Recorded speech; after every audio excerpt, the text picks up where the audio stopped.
तो सेब एक बहुत ही हेल्दी फूड की श्रेणी में आता है, लेकिन ज्यादातर लोगों को ये पता ही नहीं होता कि इसका कब, कितना और किस तरह इस्तेमाल करना चाहिए, जिसकी वजह से ये पाचन में गड़बड़ी और कई तरीके की समस्या पैदा करने लगता है। और ऐसा इसलिए क्योंकि किसी भी चीज के खाने का सही फायदा शरीर को मिलने के लिए उसे खाने का सही समय और सही तरीके का भी पता होना बहुत जरूरी होता है। शायद आपने नोटिस किया होगा कि सेब को काटने के थोड़ी देर बाद ही उसका रंग काला पड़ने लगता है। क्या आपको पता है कि आखिर ऐसा क्यों होता है और इसे खाने से आपके शरीर को क्या नुकसान हो सकता है? सेब को छिलके के साथ खाना चाहिए या छिलका उतार कर? इसे खाने का सही समय क्या है? एक दिन में कितना सेब खाना चाहिए? और अगर सेब का जूस बनाकर इस्तेमाल करते हैं तो इससे शरीर को फायदे होते हैं या नुकसान? इन सारी बातों के बारे में आज की इस वीडियो में हम जानने की कोशिश करेंगे। सबसे पहले बात करते हैं कि आखिर सेब के अंदर होता क्या है और ये कौन कौन सी प्रॉब्लम में फायदे पहुंचाता है। दोस्तों, सेब एक लो कैलोरी फूड की श्रेणी में आता है, जिसमें थोड़ी मात्रा में विटामिन और मिनरल्स भी मौजूद होते हैं। यही वजह है कि इसका कोई भी इस्तेमाल कर सकता है। लेकिन जो सबसे खास चीज इसमें होती है वो है फाइबर और एंटीऑक्सीडेंट। फाइबर हमारे शरीर में पाचन को बेहतर बनाने, कब्ज की समस्या को दूर करने, ब्लड शुगर को कंट्रोल करने और बुरे कोलेस्ट्रॉल की मात्रा को घटाने में मदद करता है। और जो खास तरह का एंटीऑक्सीडेंट इसमें होता है वो शरीर में बनने वाले फ्री रेडिकल्स जैसे जहरीले पदार्थ से रिएक्ट करके एजिंग प्रोसेस यानी बूढ़ा होने की प्रक्रिया को काफी हद तक धीमा कर देता है, जिससे कि लंबी उम्र तक स्किन साफ और ग्लोइंग दिखने के साथ साथ ये बालों की सेहत को इम्प्रूव करता है, शरीर में बढ़ी हुई गर्मी को कम करने और कैंसर जैसी बीमारियों से बचाने में भी काफी हद तक मदद करता है।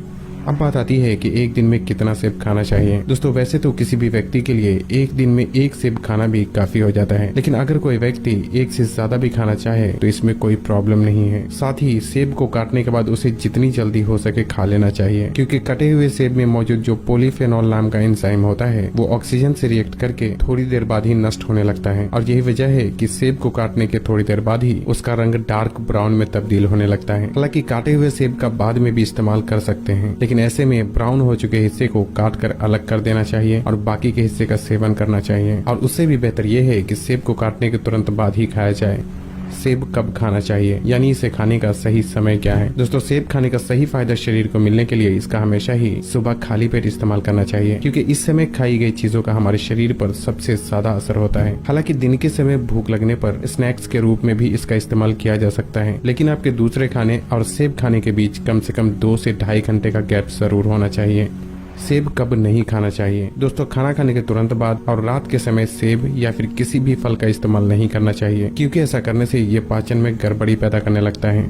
अब बात करते हैं कि सेब को छिलके के साथ खाना चाहिए या छिलका उतार कर। दोस्तों, यहाँ इस बात का समझना जरूरी है कि सेब के छिलके में शरीर को फायदा पहुंचाने वाले कई सारे पोषक तत्व मौजूद होते हैं, लेकिन यहाँ इस बात को भी नजरअंदाज नहीं किया जा सकता कि अभी के टाइम में सेब को खराब होने से बचाने के लिए जब सेब पेड़ पर लगना शुरू होता है तभी से उस पर कई तरीके के पेस्टिसाइड जैसे केमिकल का छिड़काव किया जाता है। और यहाँ तक कि सेब को बागीचे से तोड़ने के बाद भी उसे कंपनी में लाकर उस पर वैक्स की लेयर चढ़ाई जाती है ताकि ये देखने में अच्छा और चमकीला दिखे। लेकिन इस तरह का केमिकल पेट में जाने के बाद सेब खाने का फायदा तो दूर, ये शरीर में कई सारी समस्या पैदा कर सकता है। और वैसे भी ज्यादातर लोग यहाँ गलती ये करते हैं कि सेब को सिर्फ सादे पानी से धोकर ही खा लेते हैं, जो कि एक बहुत ही गलत तरीका होता है, क्योंकि सिर्फ सादे पानी से धोने से सेब के ऊपर मौजूद केमिकल रिमूव नहीं हो पाता। इसलिए अब यहाँ ये सवाल उठता है कि आखिर क्या किया जाए जिससे कि सेब खाने के पूरे फायदे शरीर को मिलने के साथ साथ इसमें मौजूद केमिकल से भी बचा जा सके। दोस्तों, इसके लिए 2 तरीके हैं। पहला तो ये कि एक बड़े से बर्तन में पानी गर्म करके उसमें एक बड़ा चम्मच बेकिंग सोडा यानी खाने का सोडा डालकर अच्छी तरह मिक्स कर लें और फिर सेब के साथ साथ जो भी दूसरे फल और सब्जियां आप इस्तेमाल करते हैं उन सबको एक ही बार में इस पानी में डालकर 10 से 15 मिनट के लिए यूं ही छोड़ दें। इस प्रक्रिया में बेकिंग सोडा लगभग सभी तरह के फल और सब्जियों के ऊपर से पेस्टिसाइड जैसे केमिकल को काफी हद तक बाहर निकाल देता है और गर्म पानी फल और सब्जियों के ऊपर मौजूद वैक्स के लेयर को पिघलाने का काम करता है, जिससे कि इसके ऊपर से लगभग सभी तरह के केमिकल काफी हद तक बाहर निकल जाते हैं। जब 10 से 15 मिनट हो जाए तो इसे बेकिंग सोडा वाले पानी से निकालकर सादे पानी से अच्छी तरह धो लें और फिर किसी साफ कपड़े या टॉवेल से रगड़कर साफ कर लें। और क्योंकि आपने इसे बेकिंग सोडा वाले पानी में क्लीन कर लिया है, इसलिए बाद में आप इसका सिर्फ सादे पानी में धोकर भी इस्तेमाल कर सकते हैं। बेकिंग सोडा आप ऑनलाइन भी आसानी से खरीद सकते हैं, जिसकी लिंक आपको इस वीडियो के डिस्क्रिप्शन में मिल जाएगी। लेकिन अगर आप इतना सब कुछ नहीं कर सकते तो दूसरा तरीका ये है कि सेब का छिलका ही निकाल दिया जाए। ऐसा करने से सेब के पोषक तत्वों में थोड़ी कमी तो आती है, लेकिन ये खाने में ज्यादा सेफ और पचने में ज्यादा आसान हो जाता है, जिससे कि इसका हर कोई इस्तेमाल कर सकता है।